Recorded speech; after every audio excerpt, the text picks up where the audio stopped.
Welcome to episode 33 of Understanding Photography with Kim Ayres. So, on tonight's show, I'm going to be, let's just swap that ready and put that photo up. I'm going to be talking about this shoot I did with my friend's daughter Amber on a white pony in a bluebell wood. A little bit of backstory about this and some of the problems we had to overcome in order to get this photo shoot. Also tonight, on the critique section, we have Mike was putting in for a competition photos of badges that go on the front of vehicles and wanted to know whether there was something else he could have done than this. Tammy has put in a photo of a landscape, asking for some feedback. VG has been talking about photographing trees, looking up at the problem when the sky is dull, what you might be able to do about that. And she also, because of course it's been Diwali in India, one of the major festivals of the year, there's been lots of fireworks and everything going off, so she's been attempting to photograph fireworks and is also asking for a little bit of feedback on ways that could maybe be done a little bit easier. Greg's been putting in some photos from Dartmoor of rivers and stuff, and is wanting to sort of a little bit of discussion on the notion of trying to get timings right, exposure so that you can get a sense of movement while at the same time not necessarily blowing out all the highlights. And Becca is talking about this photo she took where she's kind of pleased with the sky but was wondering whether there was other things that she needed to take into consideration. So that's what we're up against tonight. We're here, Facebook Live. Leave comments. As you leave them, I'll be able to see them. Already, well, we've got a couple here. Becca says, evening all. I'm glad you can make it along then, Becca. And Greg, evening all. Greg's here too. That's great. Stacey, good afternoon, Kim and Maggie. Hi, Stacey. Of course, it's afternoon in Pennsylvania, where Stacey is from. And VG says, good evening, friends. And, well, it's 2 o'clock in the morning, or 1 o'clock in the morning, I think, for VG in India. So that's great. We've got a nice start. Now, periodically, I will pop into the comments. I won't kind of keep them permanently open, because then what tends to happen is I get quite easily distracted and forget what I'm supposed to be talking about here. But do please leave your comments. Let me know you're here. It's always nice to know that I'm not just completely talking to myself. Mike Rose come in. Greetings to everyone. Glad you could make it, Mike. But yes, the problem is I then can't start getting distracted and forget what I'm supposed to be saying to camera. So periodically I will leap into the comments, and so chat, let me know if you've got any thoughts, got any comments, got any questions. Let me know, and I will periodically check in. And and there you go. Kazia has also come in and said hi, so hi Kazia. And yeah. So that's pretty much us. If you're watching this, I record this as well, goes out on, I then put it up on my YouTube channel, which you can see just about there. youtube.com/Kim Ayres is usually up there by Wednesday afternoon. Oh, Robert's come in. Howdy from Texas. Hi, Robert. Glad you could make it along. If you find this interesting and you would like to support these podcasts, then buymeacoffee.com/Kim Ayres is the place to go. It's not compulsory, but it is always appreciated. So, tonight then, actually, just before I kind of get into things, a couple of statistics that I thought were kind of fun. In the last week or two, the Facebook group here on Understanding Photography with Kim Ayres has passed the 500 mark of number of people, of number of members. Now, clearly we don't have 500 people putting images in yet, but that kind of felt significant that we sort of shifted way above a number which is well past just my mates and people who might feel sorry for me, who are just sort of supporting. I know there's a few people who there will always be in any group you set up. There are people who they click like, they click follow because they're being polite and friendly, and then never turn up. And I invited initially, I think about 200 to 300 people, some of which came along. Quite a lot of people sort of said yes. But then after a while, like I said, a lot of them didn't turn up again. So it was quite clear that they're being very supportive, and that's very nice, but they weren't, if you like, active members. But the numbers have been creeping up. And now by the time we get to 500, I'm assuming that there's probably quite a lot of lurkers as such, people who watch but don't comment, people whether they're watching live or they're watching on YouTube. But it does mean that there's a genuine organic growth with these podcasts, which I'm really pleased about. Second statistic, I went past the 1,000 mark on my Instagram followers, so that was fun. And if you're interested again in that, on one of these here, second one down from the top there, go to Instagram and at Kim Ayres Photography. You'll find me there. So, by all means, come along and follow me there if you're not already doing so. And the most important statistics of the lot is, some of you may remember that back in September, Maggie and I celebrated our 25th wedding anniversary. Well, today is our 30th anniversary since we started going out together. So Maggie and I have now been together for 30 years today. So just a special congratulations, my love. And I hope our next 30 years are even more fun than the last. Right, let's move on with the show. So let me minimize that, and I'll come back to it later. Close that, close that, close that, close that, close that, close that, minimize that, and bring that up, and flip across. So here we are, Amber on Daisy the pony in a bluebell wood. Now, what was interesting particularly about this shoot was we came up with the idea for this some 4 months before the shoot took part. It was it was a middle of January or early February or something like that. And Amber's father is Alan Wright, landscape photographer, a good friend. We were talking about, this was still in my fairly early days of sort of developing narrative photography. We were sort of discussing ideas, and I can't remember whether Amber happened to be sort of walking past as Alan and I were chatting, but suddenly he kind of called in and said, well, if you wanted a photo shoot, what kind of shoot would you like? And she really liked the idea of a plain, simple white dress, no shoes, bareback on the back of her pony. And we thought, well, that sounds rather lovely. I mean, I think she was 14 at the time. And so you just have that sort of sense of the beautiful innocence, the white pony, bluebell wood. What could go wrong? That would be wonderful. Well, the bluebell wood came a little bit later. So as Alan and I started thinking, well, that sounds really nice. Where could we do this? And Alan said, well, little way just up the back from where I live, there's this woodland, and in early May, it is just absolutely carpeted with bluebells. So sounded like a plan. If we could do a nice evening, get the setting sun, cutting through the new growth leaves of spring, picking out the bluebells. And so that was sort of a diaried in. And then we proceeded to have, I think, the wettest spring on record. It's pretty much the wettest winter on record, I think we had. It didn't even really snow or get frosty. It just rained and rained and rained. And we got into the beginning of May, and the bluebells were coming out, and it was just chucking down with rain and more rain. And the problem is with a shoot like this is you've only really got a sort of 2 to 3 week window to do this, and then the bluebells are past, and you've got to wait another year.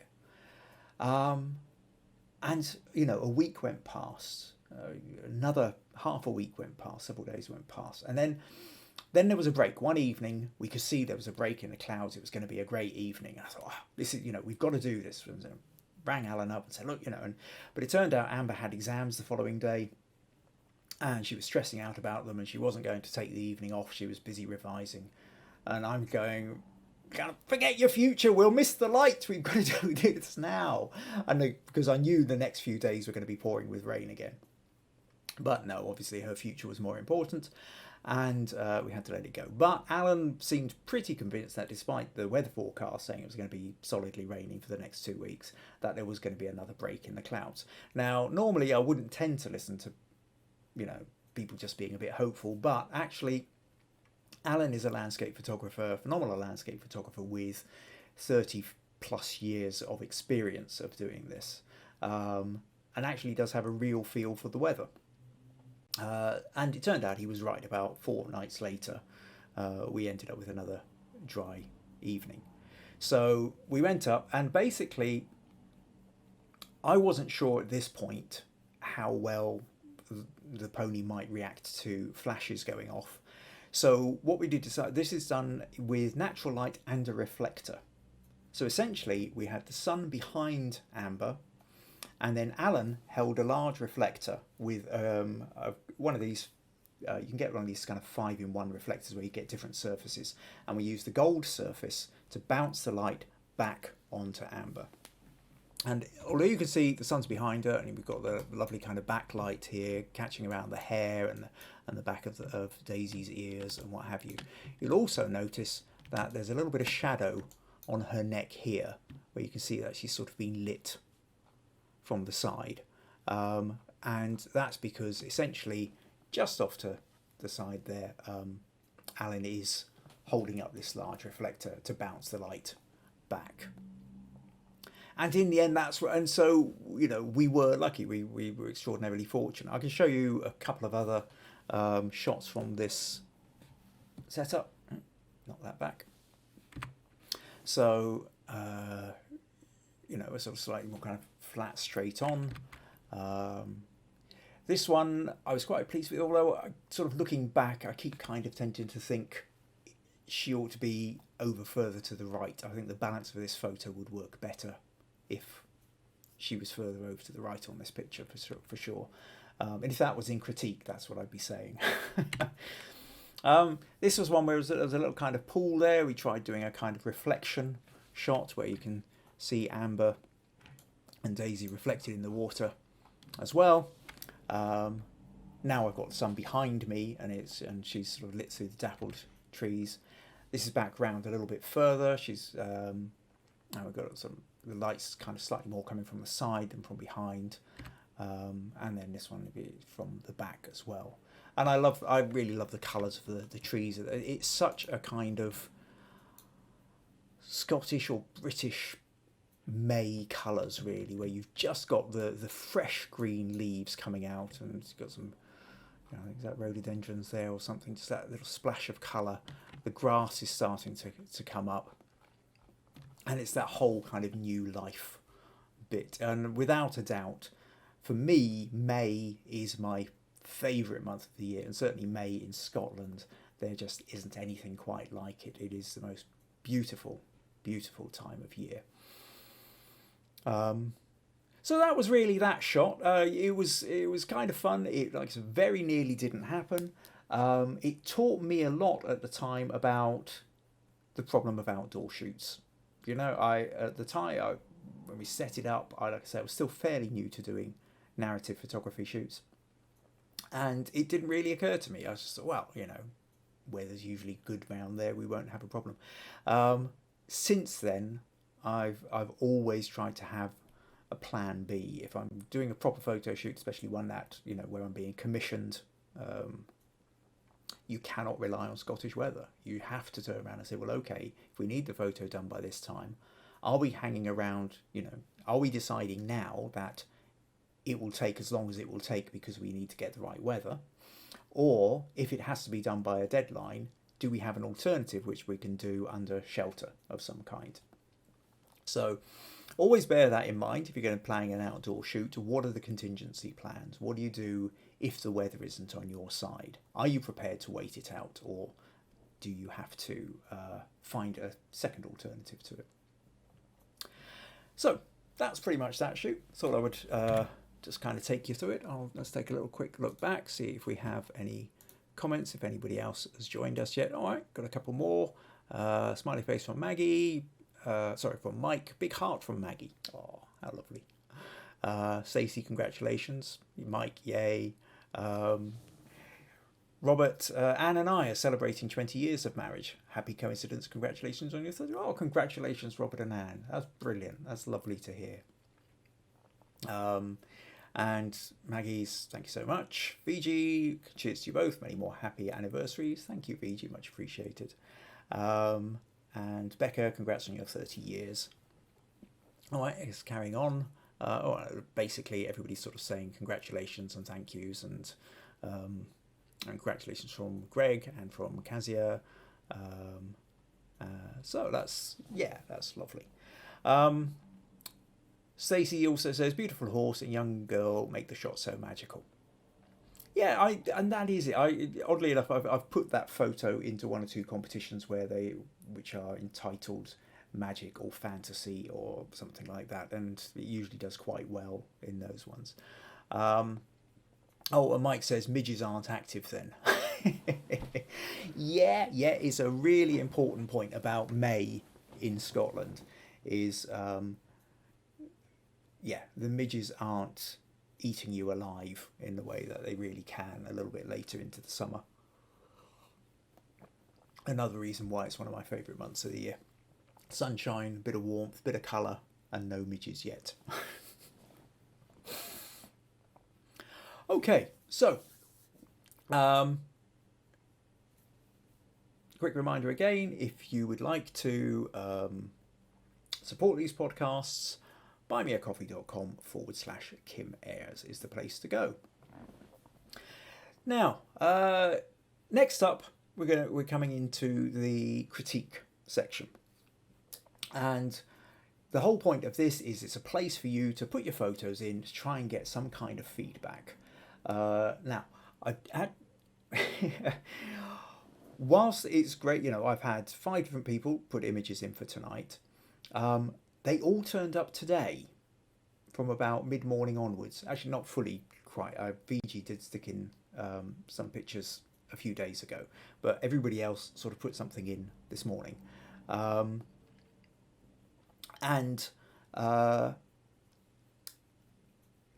It sort of makes it slightly trickier for me because it means that I'm in this sort of big rush right at the end. So at the risk of sort of telling you off, in a way, I'm kind of telling you off. What would be so much easier for me is if you could get your photos in a few days early. If you know there's a photo that you would like to stick in for critique, ideally try and get it in by the weekend.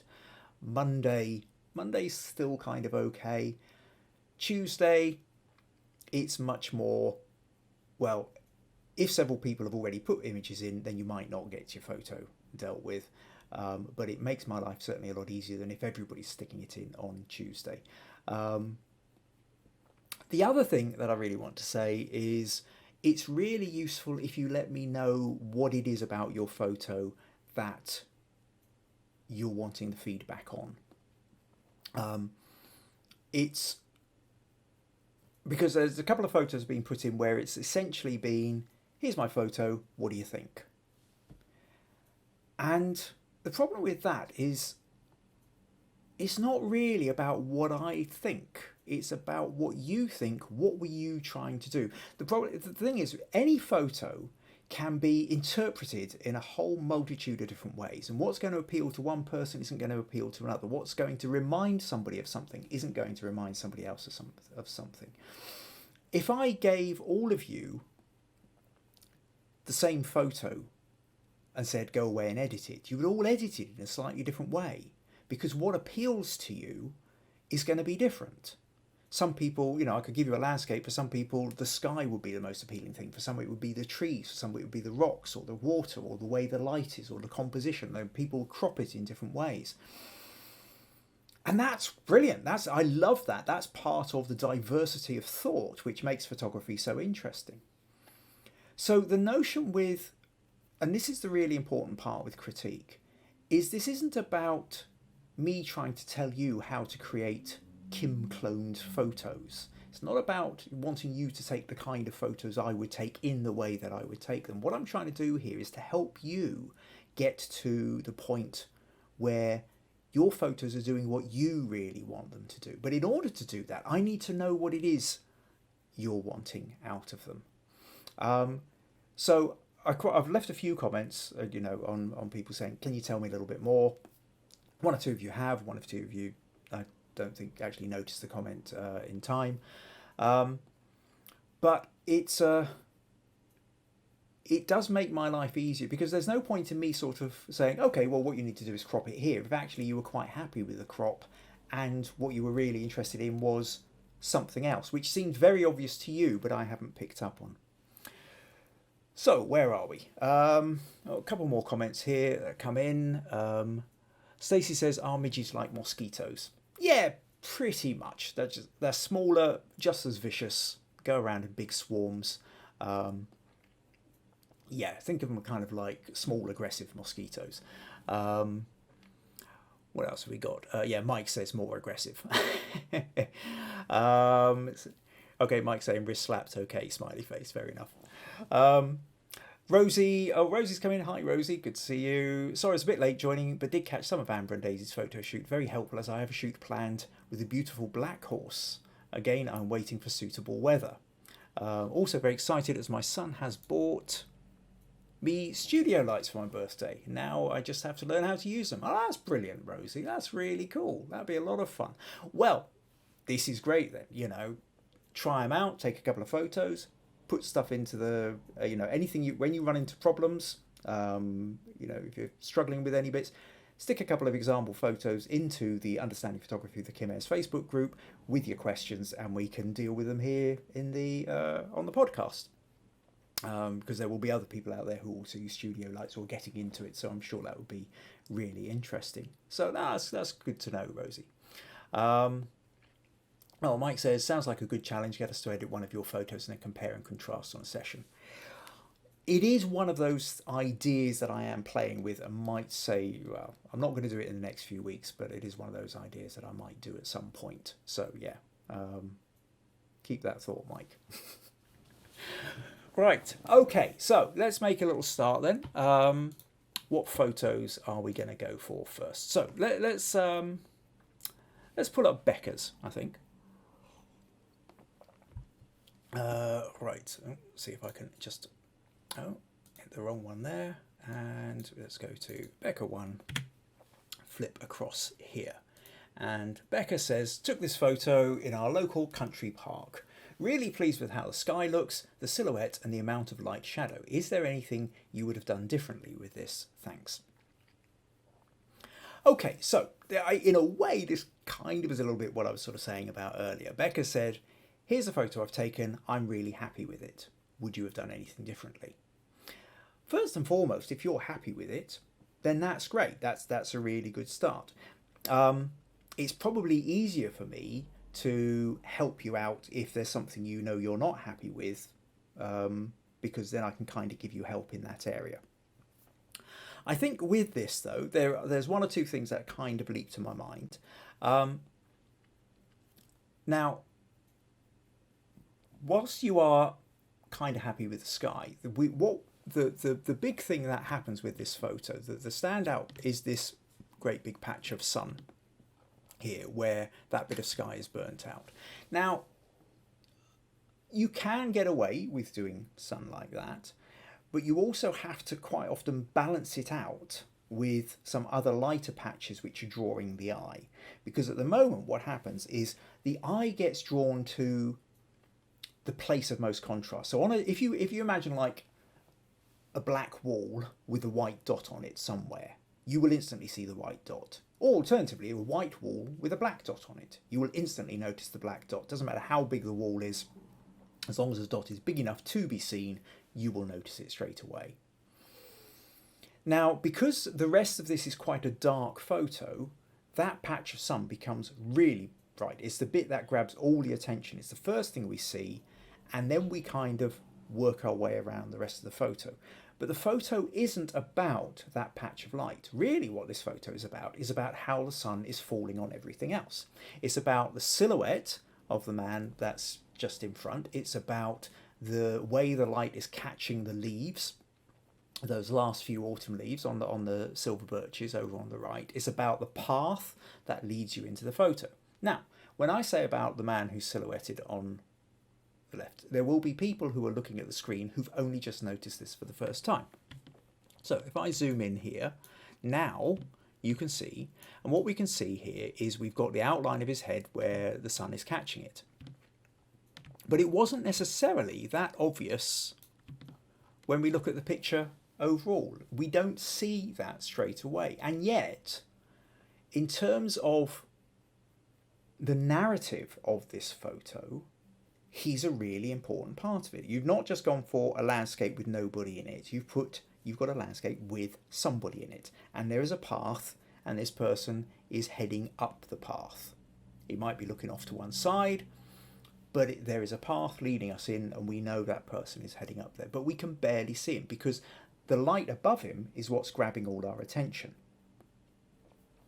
So what I would suggest here, what would kind of worked better, is if your man was a little bit more into the middle of the photo, if he was actually sort of then on the path, if he sort of was moved over to the right a little bit, if he was sort of placed, okay, let's just see if I will throw this. This is going to be a terrible crop. It doesn't matter, but I just want to kind of, essentially, if I loosely cut him out and paste him here, and then move him there. And then what I'll do is I will just very quickly delete the version of him there. Now, I say not a brilliant crop, doesn't really matter. Tell you what, I will just take a little bit of the edging out of that. Because the main thing that I'm trying to do here is show you, apart from the little sunbeams that are coming on him, is that he shows up better if you can see that he's got a bit of path around him. So we've got a darker area against a slightly lighter background. Now, another way you could have done this, which I think might have worked even better, would have been if you'd actually moved over to your left a bit, so that the sun was further behind that tree. See this tree up in the corner here? If you had stepped into the undergrowth a bit, probably, I don't know, about 6 feet or something like that, the sun would have been mostly shielded by that tree. You could have still had it positioned compositionally where it is, except for the fact there would have been more tree in front of it. That would have calmed down the really powerful bright light. You would have also then, if we go back to the original photo, compositionally, because you've moved that way, the man would then would have then been sort of had the path behind him, and he would have shown up a bit better against it.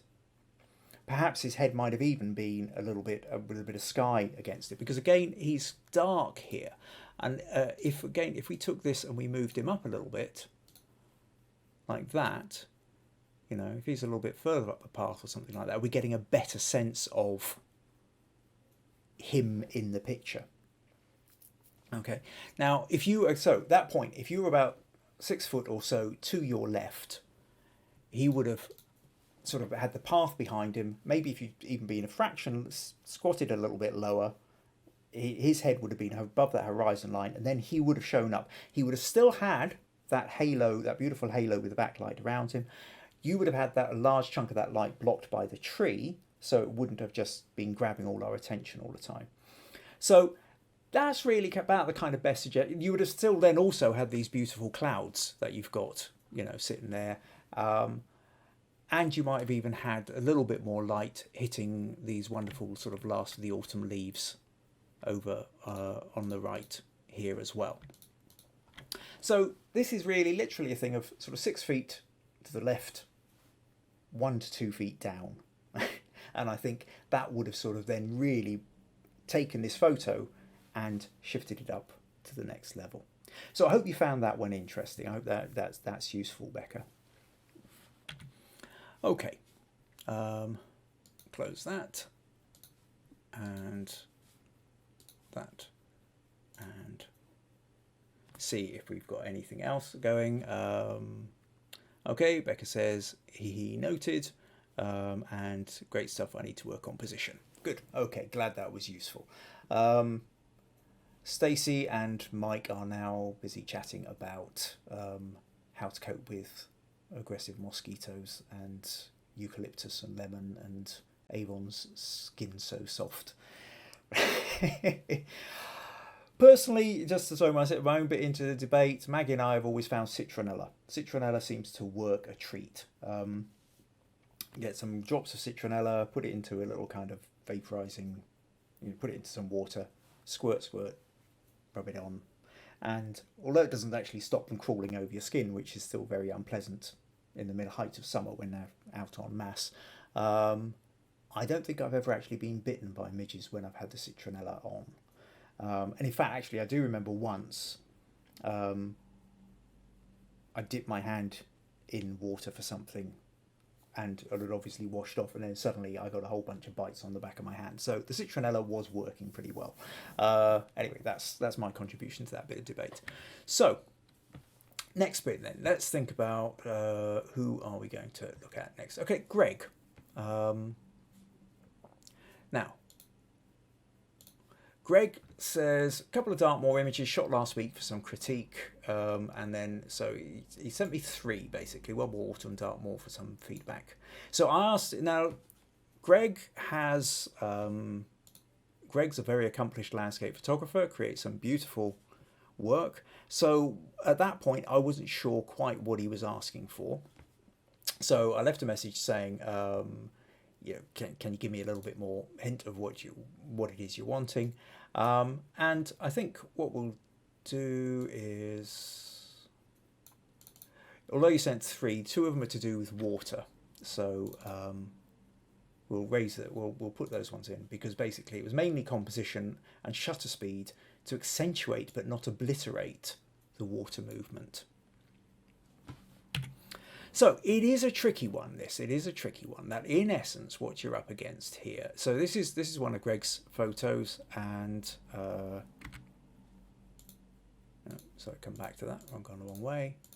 And this is the other one, which is so.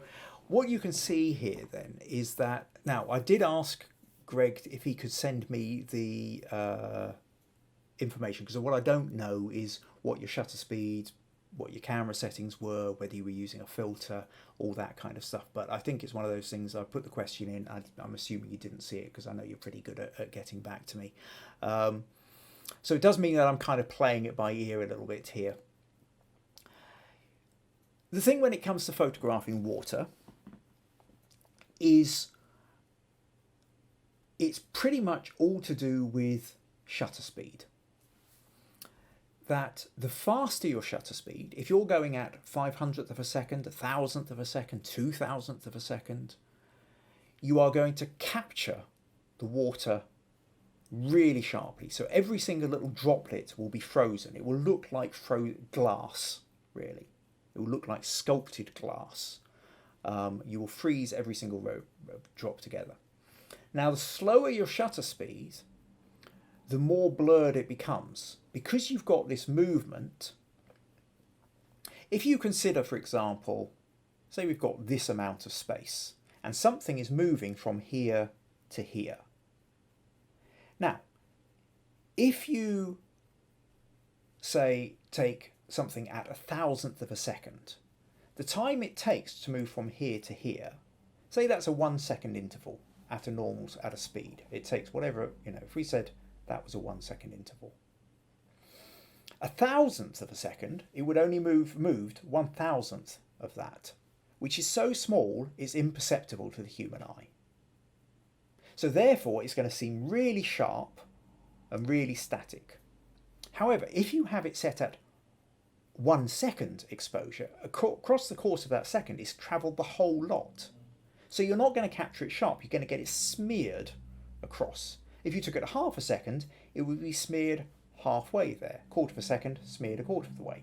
And the faster your shutter speed, the less smear there is, the less blur there is, and the sharper it becomes.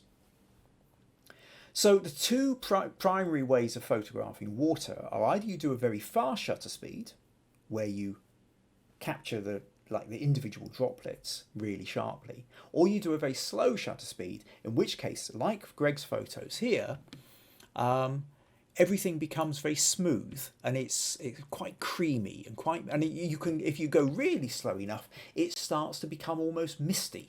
I mean, there is a difference here between this one and this one here. Now, I don't know what your shutter speed settings are, Greg, but we can see here, we can see a little bit, there is movement within this. We've got the blur on the tips there, but actually around there's where there's like little eddies here, it is slightly sharper. So we're getting a little bit of that texture, which in this one, you've obviously used a much slower shutter speed because we don't have that sharpness anyway. And in fact, it's not just a case of it's blurring together. There are parts where it becomes almost misty. And if Greg was to have taken this to that much slower, again, I don't know, like I said, I don't know, maybe this was a sort of, say this was 1 second. If he took this to 20 seconds exposure, it would just feel like, almost like fog drifting down. So the question to come back then is, how do you get that sense of movement? What do you do with shutter speed so that you don't actually obliterate it, so to the point there where it stops actually looking like water? And by and large, Greg, it's a case of click and see, because the other thing that you've got here is you've got the problem of the amount, the other aspects of this, which is the amount of light coming in. This particular bit looks like you've got quite steep sides, quite overcast. It's a dull light, so it's obviously probably not taken on a bright day. So I would imagine you were probably struggling much more with a lack of bright light. And without the bright light, you have to slow it down. You have to slow down the shutter speed anyway in order to just get enough light in to light up the rocks. If you're slowing it down even more, because maybe you've got a filter on, then everything's going to you're going to have that thing of everything being much more blurry. Whereas that other photo,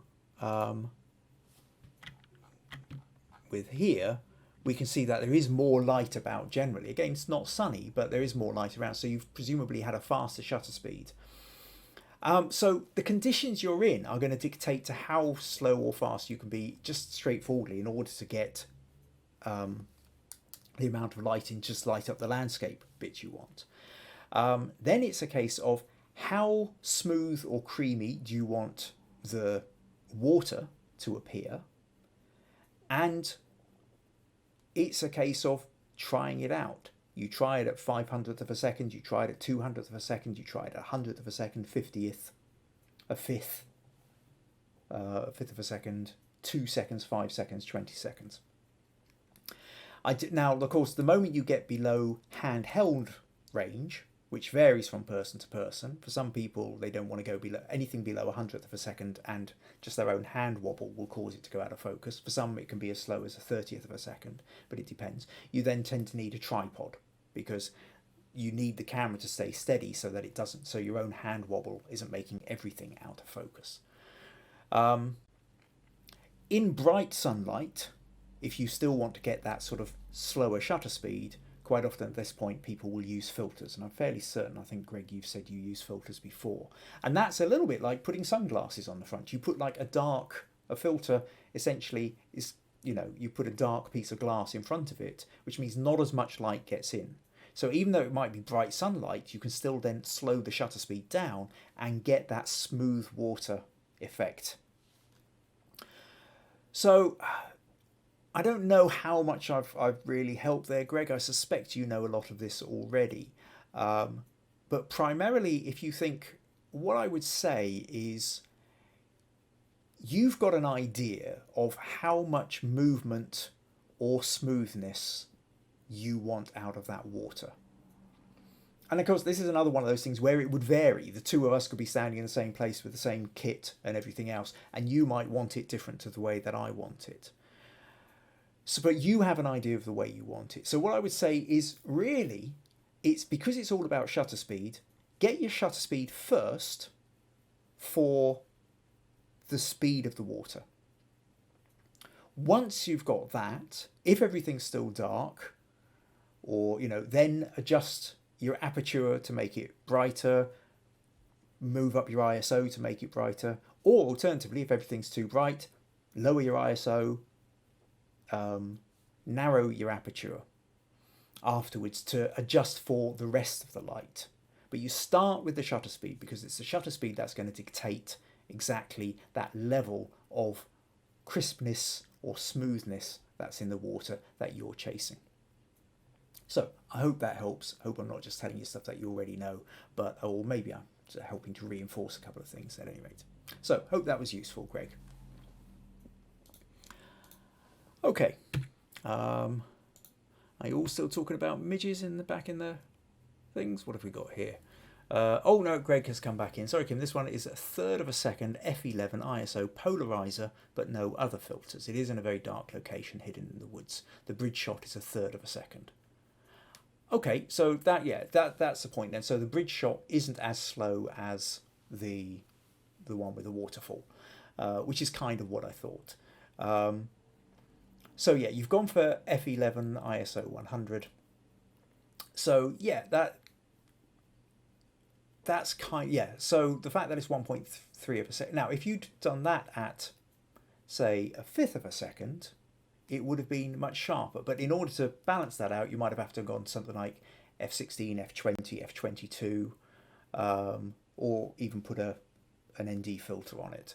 Alternatively, if you wanted the bridge thing to be smoother, then again you would have dropped that down to 1/3 of a second or 1/5 of a second or or 1/2 a second or something, but then and then just sort of darkened down with again adjusting your f-stops.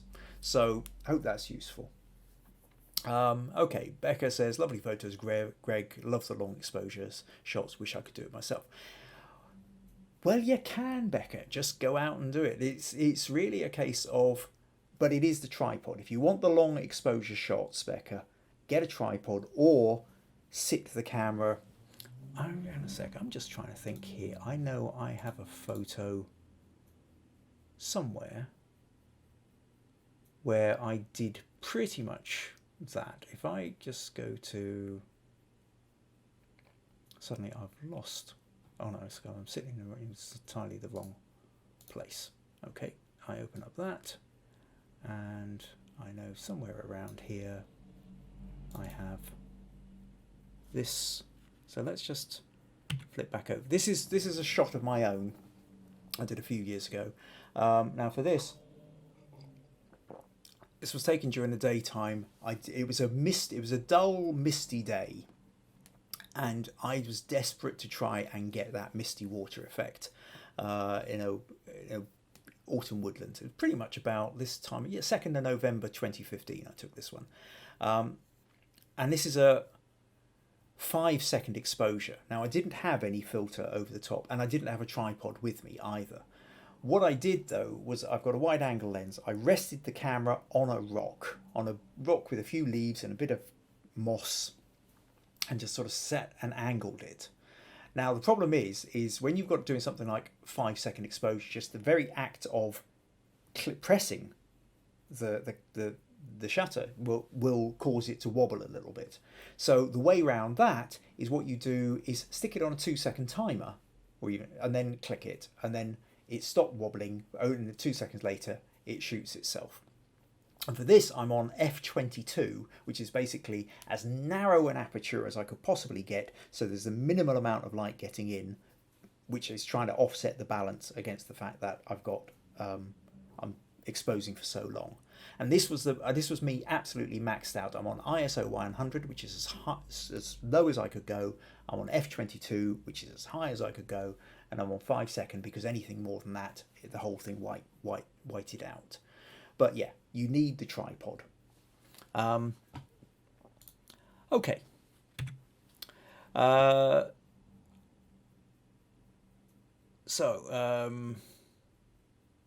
Right, Greg's saying that those locations were so low light, no filters were needed. Right. Mike says, would it be possible to stash secret shots exposed at different shutter speeds? Stash them? Oh, stack, you say.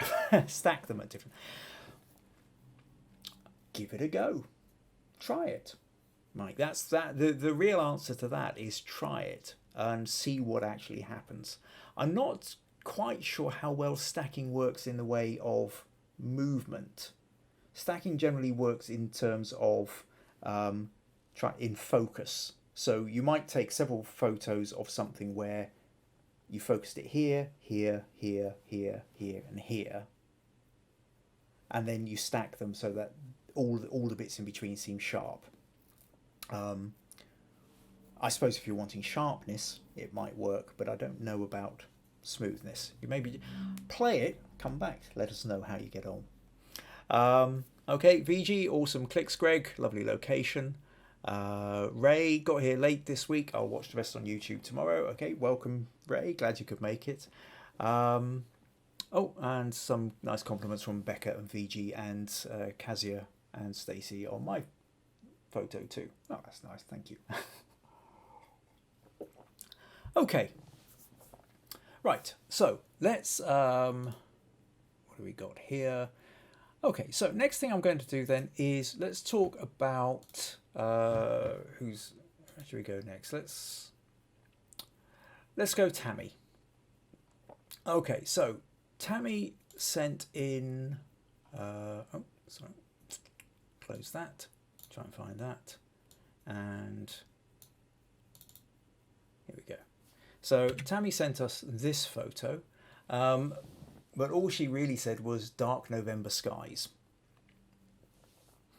Again, another one of these where I did leave a message asking if you could tell me a little bit more what kind of feedback you were looking for, but I'm assuming that you didn't get to it in time. So it's a landscape photo, but it's then a case of, well, it a little bit depends on kind of what you're wanting. The first thing that strikes me with this is, a bit like Becca shot earlier, is the brightness of the sun is just too bright. It's kind of catching everything, and then you've got to kind of look around to see what else is. You're getting drawn straight to it but it's not rewarding you in the fact that you're seeing something amazing there. All you're really seeing is a bright patch of sky. And this is one of the things with photography, is you need to make sure that the first thing that people are noticing is an important part of the photo. It's the bit you want them to notice first. If you want them to notice the tree first, you don't have a great big bright patch sitting off to one side. If you're wanting to notice the loch first, or you're wanting to notice the trees in the background, you need to decide, what is it about? When you stood there and you pulled out your camera, there was a reason you decided to take the photo. What was it about that scene that you enjoyed, that you liked, that you wanted to take a photo of? And the problem is with this is, I'm sure it wasn't just the sun you wanted to take a photo of. It'll be the shapes and stuff that are with it, but it's the sun that's the dominant part. Now, the next problem we have with this is that it's tilted. It's kind of sort of falling off the horizon. And I'm sure anybody who's been watching this now for more than a couple of weeks knows I tend to get slightly OCD about level horizons. Now, there are times when you can deliberately tilt because you are going for a specific effect, and that's fine. But this level of tilt doesn't look like a deliberate tilt. It just looks like you didn't straighten the camera. So let's just open this in Photoshop first of all, and I'll just show you, and let's kind of level that horizon a little bit. And instantly I kind of breathe a slight sigh of relief. Yeah, sorry, I need a straight horizon unless there's a very deliberate reason for not having it. But we still have this problem with another thing about this photo is it's square. Now that is, whilst that's a kind of Instagram friendly crop, if it's a landscape you're taking a photo of, you kind of want to have the landscape of it. I very much favour, you get more picture in it. Slightly different, say Greg's waterfall, that's about the length of it. So, that was great to have a kind of portrait shot of the waterfall because it's about the height of the waterfall and the way. So the composition works with that. This isn't so much. So this, you would have the landscape. So what I'm going to do, I'm going to use the content aware button up here just to show you that I immediately kind of feel, if we sort of stretch that out to 2/3, let's click that and that will automatically fill it. And there you can see. And I think instantly with that, that again feels like it's a slightly more comfortable feel. We've got a level horizon. We've got, however, it does mean with this though that it is now all about the sky. And again, that we've got that really bright patch in the middle, Tammy, which I don't think is really doing the picture that many favours. So the other way of doing this is actually to essentially crop this thing out. I mean, because what you do have quite an interesting tree shape being almost silhouetted. Those beautiful sort of branches of,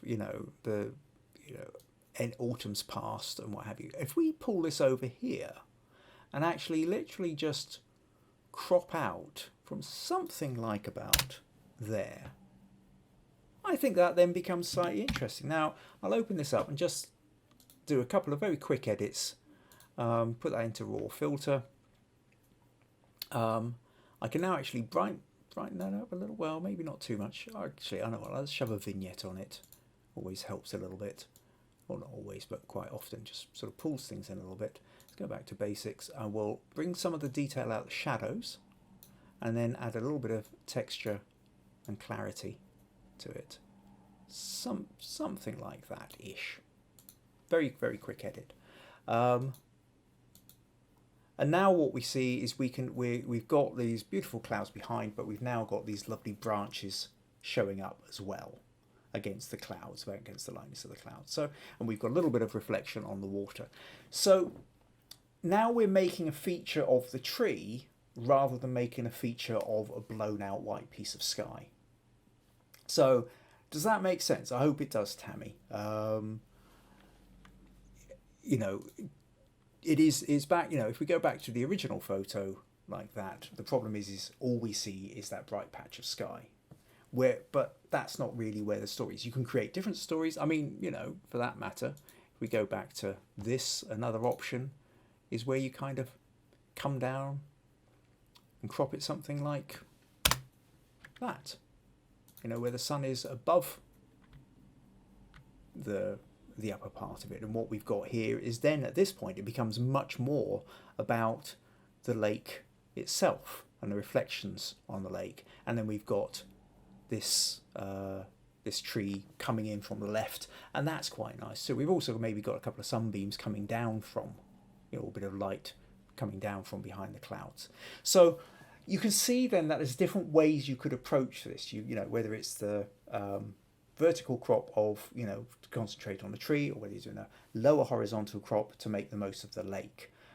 Either way, you still got the sunlight having the effect on the lake or the tree, but it's not dominating to the point whereby you're not really even noticing the lake or the tree, which is where the problem was before. So hope that makes sense, Tammy. Right, okay. Just close that one and close that, and how are we going there? Okay, Greg's telling everybody whereabouts locations are on Dartmoor, so if you're interested in that, go and take a look in the comments. Oh, mind you, of course, if you're watching this on YouTube afterwards, that doesn't help. So both the locations are on Dartmoor. The falls are a place called Venford, Venford, and the bridge is at a main road bridge at Holne, Holne. So if you're watching this on YouTube, you can go and look those places up if you want to see where Greg had taken his photos. VG saying landscape, thanks for the info. Right, okay, interesting edit, and right, okay, there we go. So next up then, I'm going to talk to VG. Now, a couple of different things with VG. VG sent two different kinds of photos. She sent some photos of some fireworks which she was taking into Diwali, the huge festival of light in India. But also took some photos of some trees, which I'm not going to spend a long time on, but I do want to kind of touch on. So, yeah, okay, let's talk about the trees first then. So, let's pull up Photoshop, flip back, and I'll just take one of these in for the moment. So VG had taken these photos of trees and said, tree looked like it grew hands and dancing. Wish it was a clear day when I shot this. The blue sky might have looked better. Could this have been taken any better? Now, what we've got here really, because it's so bright in the background, the trees in the foreground have become almost silhouetted. And so it's all about shape. It's become almost abstract. We know we're looking at trees, but it's become kind of almost abstract, which is kind of fun. But the VG's really kind of feeling like the sky's too dull and would have really liked to have a proper sky in there. Well, you know, one of the obvious things is go back on a different day when the, you know, try it out under different sky conditions.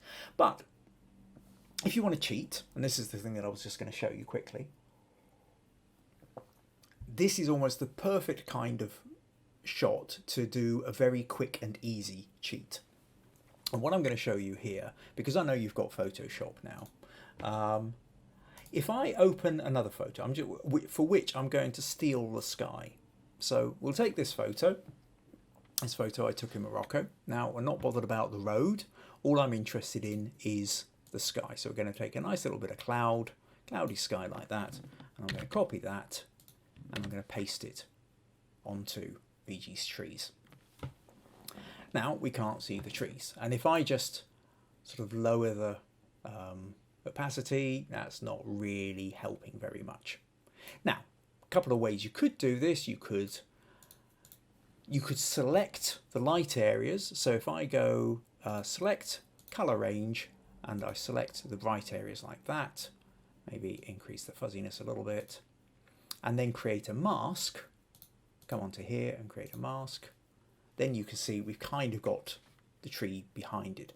The sky is now appearing. However, we do still end up with these, what they call artifacts really, these sort of little lines where it wasn't quite dark enough, the bit didn't really select it properly, it doesn't quite look right. So if I undo that and we go back to here, the other thing to do is there's a whole different number of ways you can get each layer to interact with the other. And what we've got here is we've got your background layer, which is over here, this is your tree, and then above this, you look up on the right hand side of the screen, we've now got the sky layer. And above that, there's a little bit that says normal, and I've got a bunch of options here. And I'm going to run through them. Darken, multiply, color burn, linear burn, darker color. Then there's a bunch of lighten, screen, dodges, overlay, soft light. So you can see that there's a whole bunch of different ways that top layer can interact with the lower layer. And basically, with this one, if we go to darken or multiply, I think multiply probably works better. What it does is any of those light patches, it's not putting the picture over dark patches. It's only putting the picture over the light patches of the on the picture. Now there are a couple of bits in here where, I mean, if I zoom in here, we can kind of see where the cloud is overlapping the tree a bit, and that's because whilst this looks black, it isn't really. It's different shades of grey, and at this bit that's just enough for the light part of the cloud to show up through it.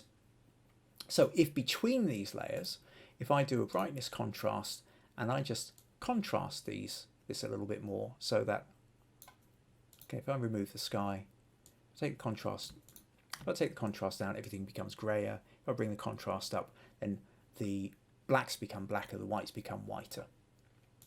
Then when I put that in, we don't notice that area quite so much. But what we've got is we've got all those beautiful silhouette-y shapes that you wanted, but we've now got a blue sky sitting in there with a bit of cloud in it. And really the thing that you do is you select the sky you want, you place it in, you then select your way of interacting, whether it's darken or multiply. Now if you do it the other way and you do it on something like lighten, what happens is it puts the sky over only the dark bits. But because we're doing it on multiply, it's only putting it over the light bits. So that's just a quick thing to play around with if you want to cheat. You took the photo, it was a whited sky, but you wanted to add a bit of texture. Find a nice sky and add it in Photoshop afterwards. The next thing that VG was to actually, or maybe I should just do a quick check. Did anybody comment on that? Stacey said, all right, Venford is a bit like the falls that live about an hour and a half, a bit like the falls about an hour and a half from where she lives. Okay, so, what was I talking? Yes, so VG, back to the other question, which was about the fireworks. And I'll just show you a couple of the photos that VG did. She showing, created this one, sparklers. Now, she sent me a couple of the unedited photos, this one and this one and this one.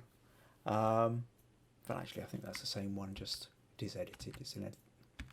No, it isn't. Slightly different one. Yep, that's right.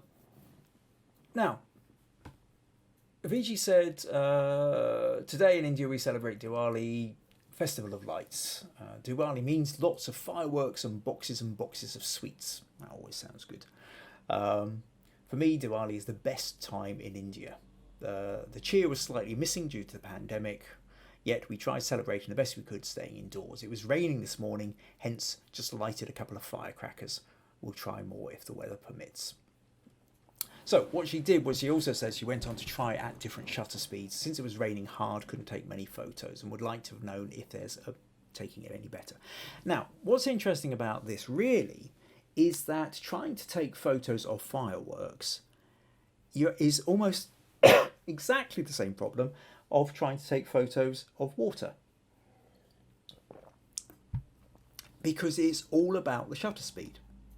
And if we go back to that notion of, if you have a distance and something is moving across that distance, the faster your shutter speed, the less far it's moved. The slower the shutter speed, the further it's moved. Now, the particular the particular problem that you have with fireworks is that it's also normally nighttime. You do it during the daytime, you can't see any of the sparks anyway. So you're quite often already on a slow shutter speed. And if you're on a slow shutter speed, what happens though is the brighter part tends to get really bright. So again, it's a bit like we talked about a few months ago about the problem of trying to photograph fire. The big problem is that it's not evenly spread. There are parts of the picture which are going to be really whiting out, and there are other parts which are going to be really faint. So it comes down to you deciding what the most important aspects are. Now, I was trying to think about some firework photos that I've got, and I don't really have many. But what I do have as an example, there used to be a music festival in this area called the Wicker Man Festival. Excuse me. And at the Wicker Man Festival, a guy I know, Trevor Leet, used to, along with Alex Rigg, they would build this 40-foot high willow sculpture. And then the highlight of the festival, the music festival, went on at the weekend, and then just at midnight on the Saturday night, they would set fire to it, and you had this fantastic thing going up, and then fireworks would shoot off, and it was a wonderful spectacle and real highlight of the music festival. Now, one of the things I was there while I was trying to get some photos, I noticed. So let me show you a couple of photos here, because basically what I want to show you is what happens when you take it at different shutter speeds. So here we have, it's already burnt quite a chunk. I think it had been burning for a bit before they managed to get the fireworks going off, so the fireworks kind of all came towards the tail end of. And what we can see is there's still plenty of fire going on at the bottom of the Wicker Man. There's a chunk at the top, but most of the middle is actually burnt out at this point. Now, what I was trying to do was I was trying to capture as much of the kind of detail of the fire at the time. And so this photo was actually taken with a shutter speed of 0.002 of a second. But the problem here is that the fireworks are barely showing up. We've kind of got to zoom right in before I'm noticing them.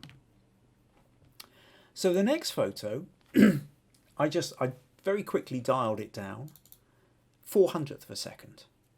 And now we can see the fireworks are starting to show up much more.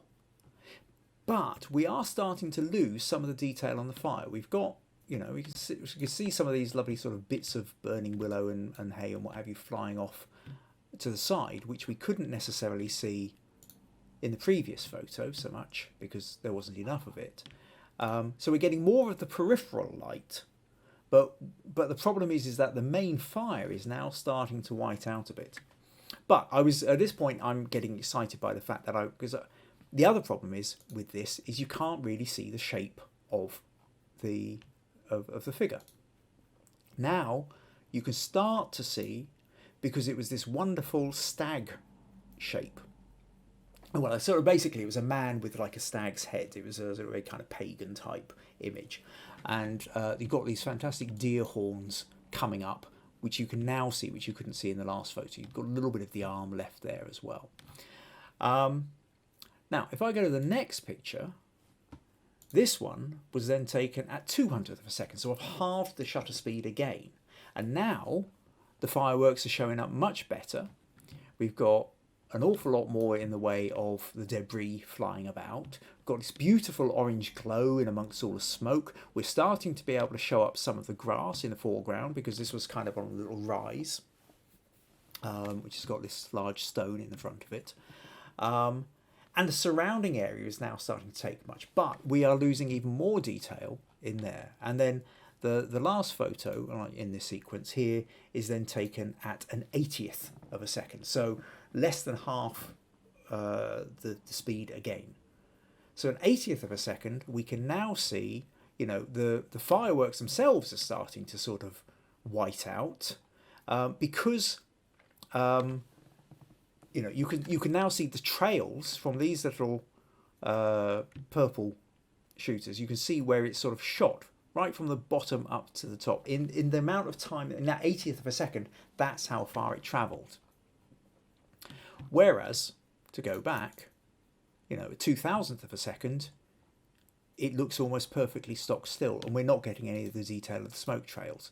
And the slower we go, the more of the smoke trails we see. We now can see much more of the grass in the foreground. We can see much more of the debris flying around. It's a much more dramatic photo, except for the fact that actually we're not getting as much detail in the fire itself.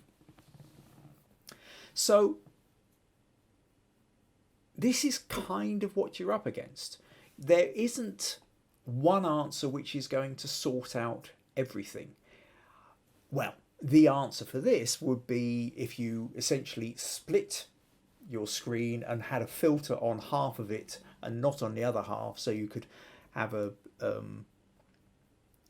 you know, or alternatively what you do is you have a separate lighting system to be able to have it really quite dark so that the flames, you've got the detail, but then you have a flash which goes off and then lights up the side of the figure so you can still see the detail of the figure.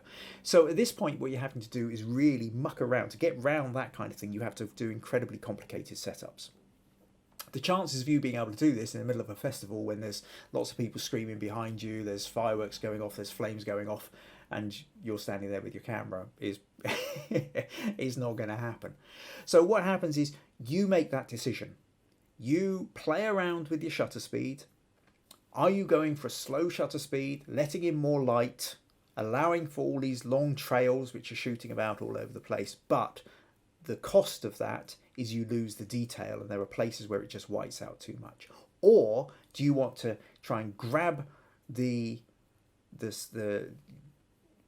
really kind of capture the movement so it's sort of not really moving at all, where you're just getting the shortest of little movements, so you get the pattern in it and you get more detail in the fire, but at the cost of the fact that you lose the detail of everything around you? And that is your call. That's your call on the kind of photo that you're trying to get. Which goes back to this point I was saying kind of right back at the beginning of this section, which is You know, when you send me your photo, you have to let me know what it is you're after, because what you're after isn't necessarily the same as what I'm after. But if you do let me know what you're after, then it makes it a lot easier for me to be able to help you. And that's what this is all about. I don't want to sit here telling you off. I want to sit here and help you. You know, this is what I enjoy doing this. I've got all this knowledge here. It's yours for the taking. Help me to help you. Anyway, I hope that helps, Fiji. Gives you a better sense of what's going on. You kind of know a lot of this already, I know, but maybe these little kind of visuals will kind of help lodge it a little bit more. So I hope you found that useful. Right, okay, I will close those photos. And VG says, oh, love the edit, learned something new, thanks Kim. Oh, well, that's good to know, VG. Thank you for the feedback. Glad I'm being of help. Right, okay, one more, I think, before we then chat about what's coming next week. Mike. Okay, Mike, you turned up at the beginning, you've been sitting patiently. Now let me see if we can chat a little bit about your photo. So basically, Mike sent me this photo with the comment, a little bit of nonsense, but any thoughts on improvement? And this was where I said to Mike, well, okay, what is it, tell me what it is you're really kind of wanting here. Because if you're saying improvement on what?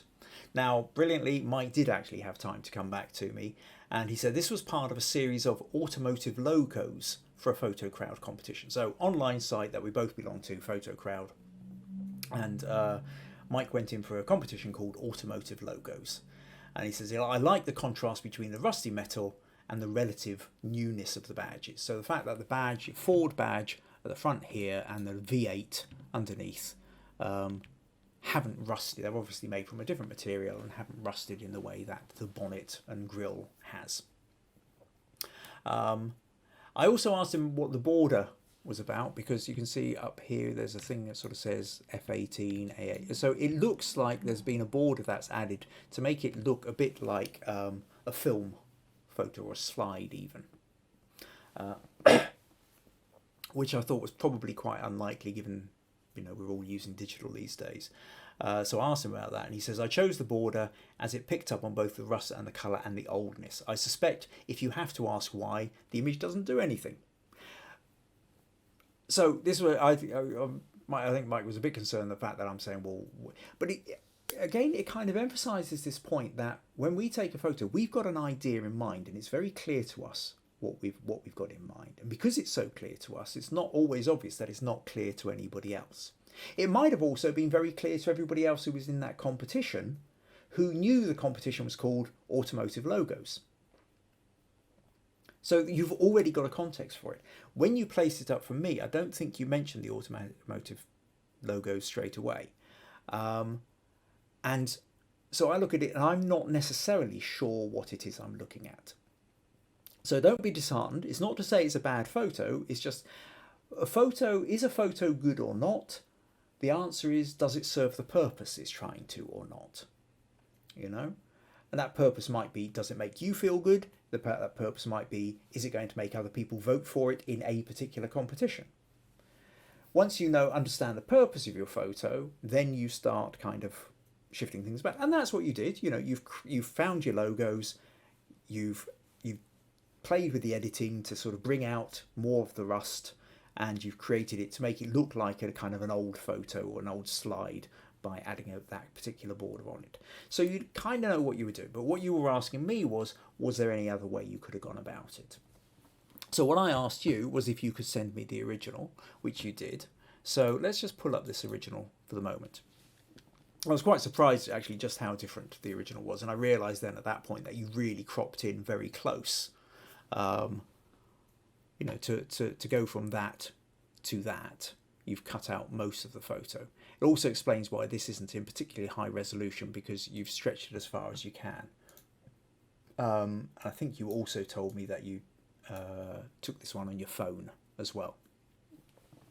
So what's interesting about this photo, I mean, what an amazing van, what an amazing truck that is. Ah, yes. I mean, I defy almost anybody with a camera, or if you don't have your camera, just to whip out your phone. If you come across something like that, of course you want to take a photo of it. How brilliant. Um, the problem we've got is that it's in such a dull setting. You know, on something like this, we want to see it out in the Wild West somewhere. We want to see it out in the prairie land. We want to, or in a big old American garage or something, rather than in a car park up against a kind of painted corrugated iron wall and what looks like a kind of municipal office building or something in the background.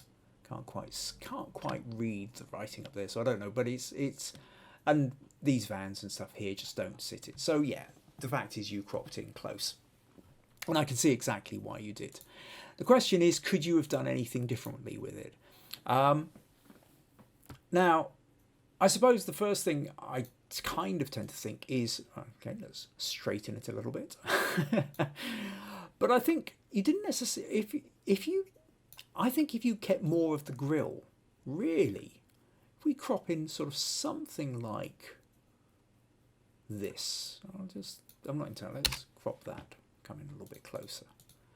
Maybe we come in a little bit more, something, not 100% sure on this, but a little bit playing around with this. Now I think what you've got is you've got a little bit more context for the badge. The badge is fun and fine, it's an automotive logo, but it's a logo on an amazingly beautifully rusting truck. And we want to have a sense of that truck, and part of that rust is part of it's that grille. Now I accept the fact that if we're sort of full back like this, we're getting more of the truck, but we're not seeing the logos. Your purpose was for the logos, so that's why we then want to crop in closer. But I think you may be just a little bit too close, because it's not just about the logo, it is about the truck. And I think if you come in something like this, you're still kind of maybe a little bit more, you're still close enough, you can now see the logos, but you do also have much more of that lovely truck. And again, very quick edit, if we then take this and we'll kind of do a bit what you did. Let's just hit auto. Okay, let's brighten up the shadows a bit, brighten it up a little bit, push up the vibrance, get a little bit more color. Let's add a little bit of vignette, just pull the corners in a bit, because it's really the middle that we're most interested in, and then whack up the texture and the clarity, and then maybe just sort of hit a little bit more saturation, bring a little bit more color into it. You might even color shift it. You could blue it or you could yellow it. You can sort of play around with the color temperature a little bit, something like that as well. And then, and you were doing something very similar yourself. You were playing around with the color. So we've gone from that to that, and it makes it stand out much more. So we've still got the logos, but we've got that sense of truck. The other alternative is to, now your one was a square crop, I think. So you were pretty much something like that, give or take. Well, actually, I can do a direct reference, can't I? Yeah, so that was your one. Okay,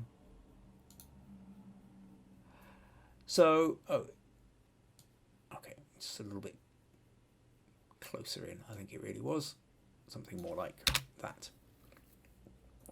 But again, I kind of feel that the square crop, if you really still wanted to be in that close, I think you could maybe if we just go back a little bit, I think you could have gone for a vertical crop. I think if you'd done something like this, even, let's pull that up a little bit.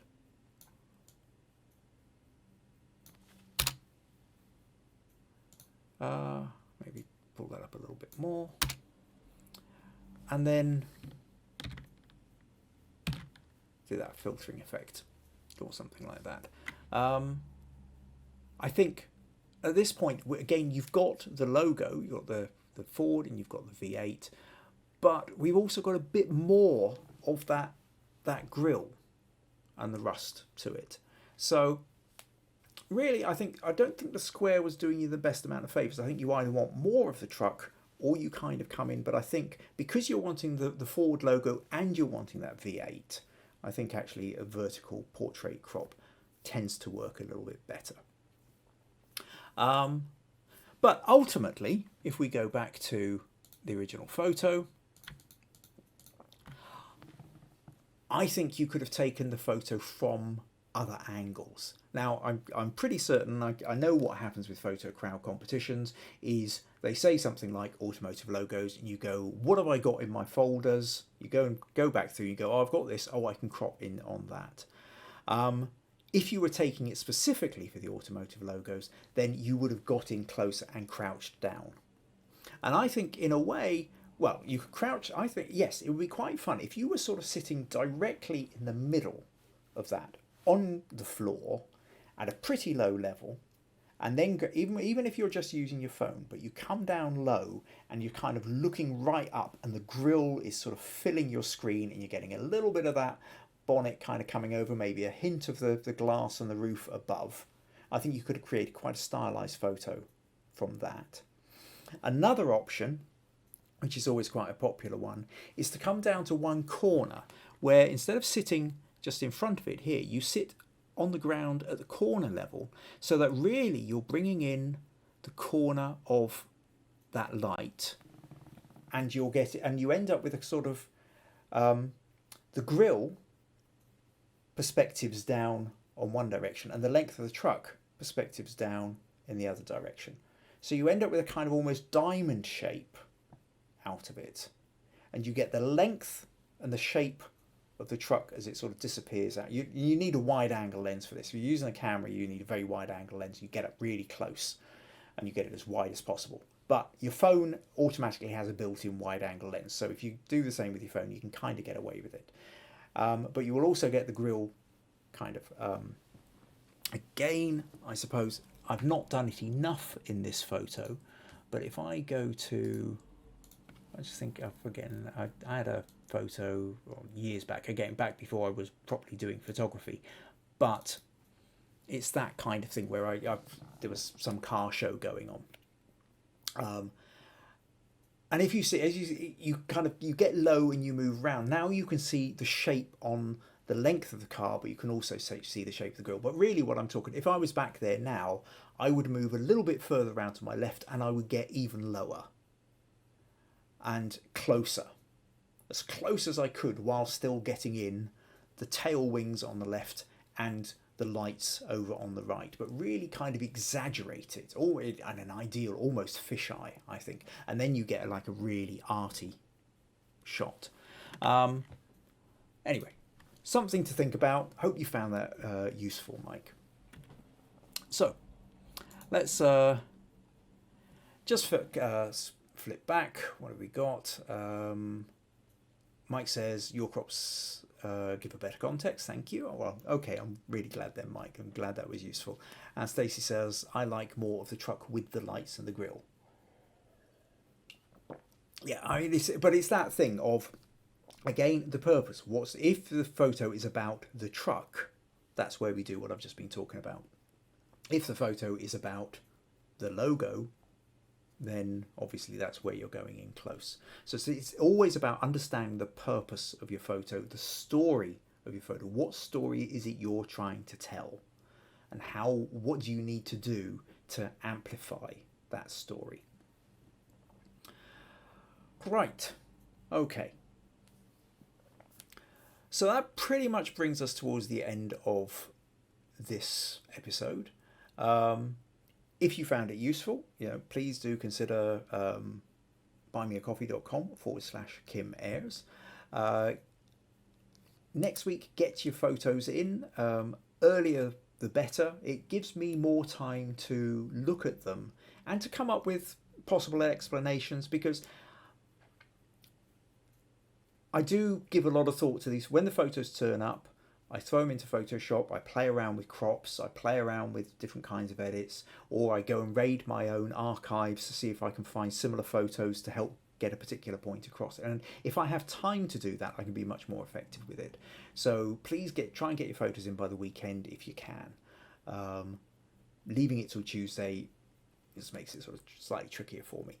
Um, the the other thing, okay, so yeah, next week, I'll tell you what, I'll just actually show you. My plan is to talk about photo shoot I did for a storyteller called Tony Bonning, which is this photo here, and a couple of photos that went along with it. There's a little bit of story with that, talk about how I did the lighting, the concept behind it.